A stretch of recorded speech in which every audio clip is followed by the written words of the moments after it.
Hello, and here is the picture of the day.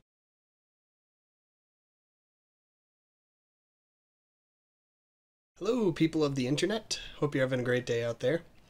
This is the first episode of my new series that I'm starting called Irrelevant Topics. I must admit, this one is a little more relevant than I'm really planning on being with these. I'm just kind of picking whatever I kind of feel like, even if it's the topic of the week or not. But as you probably can tell from the title, I'm going to be talking about the Umbrella Academy. And now this one is a little weird just because I haven't finished it. And you may be wondering, okay, I assume you're probably talking about the Netflix show, but there's also a graphic novel series that is based on, or a comic series. And if you're asking which one it is, the answer is both. I'm actually watching and reading it kind of in tandem, which is really weird. I've never done it before, but it's kind of interesting. As of now, I have watched the first 3 episodes of the show, and I have read the first 3 issues of the comics. And I gotta say, the tones are very different, surprisingly. Like all the characters are there and everything, but tonally very different and very strange. Might as well say it now. Spoiler warning for the first 3 episodes and issues of the Umbrella Academy. The Netflix show is more of kind of like it's got mystery elements to it. It's introduces these characters and like, oh, what happened to these characters, and what happened with all this stuff. Whereas the comics kind of laying it all out there a little more. Very, very zany too. There's like a reveal of Luther, number 1, in the show in episode 3, where you finally see him without his shirt off, and it's like he's got like this weird like gorilla torso thing. In the comics, that's like not even remotely hidden. It's first issue or 2, you see him and he's on the moon, and he already just has like a weird gorilla like torso and arms going on, and it's like got like machinery that's like connecting his head and his legs and stuff, and even even when he finally comes back down to earth, him and his brother Diego are going at it already, and Diego says, "Oh, back off, monkey boy," and Pogo comes in and is all offended. There's very few things that are just hidden. And also just really strange in the comics.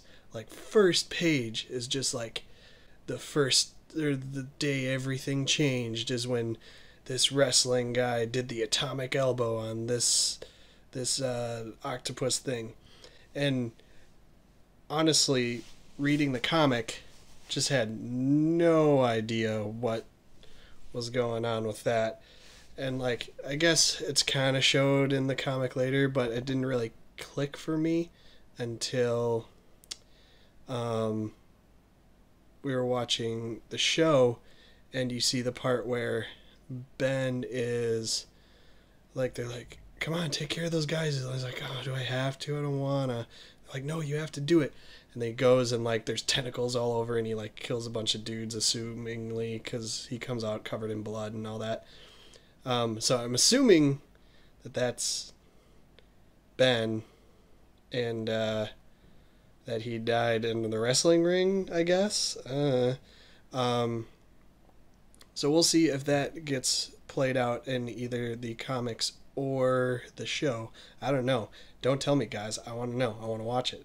The other kind of part that they're playing kind of close to the vest in the show, that they seem to be a little more forthright with in the comics, is number 7 and her role in the whole thing. Right now it's kind of like a mystery of like, was dad murdered, and I kind of have my suspicions, like maybe it's number 7 because you guys treat her like garbage.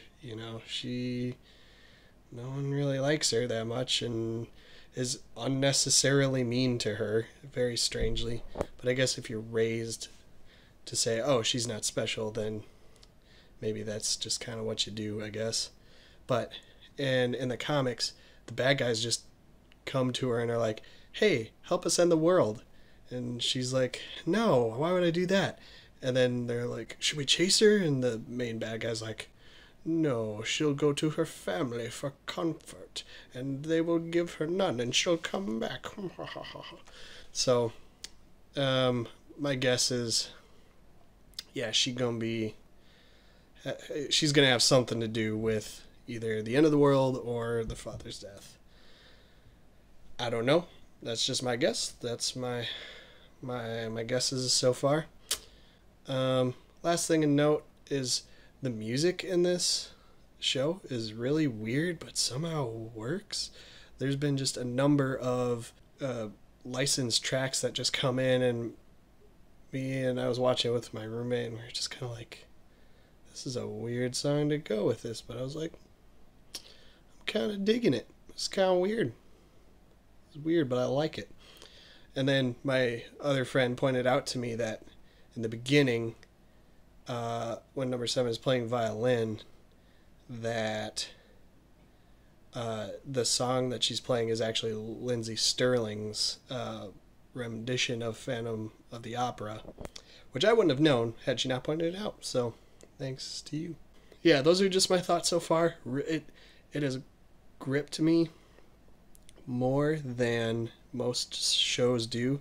I've started a few shows and just kind of petered off. But this one, I watched it.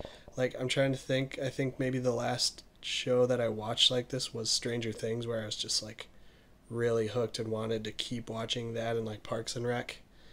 I watched Parks and Rec really late compared to a lot of people, but yeah, there's not too many shows that do that, where it just hooks me on the first episode and I'm like, yeah, I want to keep watching. So here's to watching more of it. Let me know what you guys think if you've read the comic and seen the show, and any like maybe weird differences that you see. But maybe don't spoil it for me, because haven't seen a lot of it yet. So maybe that's hard to do. I don't know. Maybe like, that's an impossible task, and why would you ask me to do that? I don't know. Thank you for watching. If you liked this video, like, comment, and subscribe. It would be great.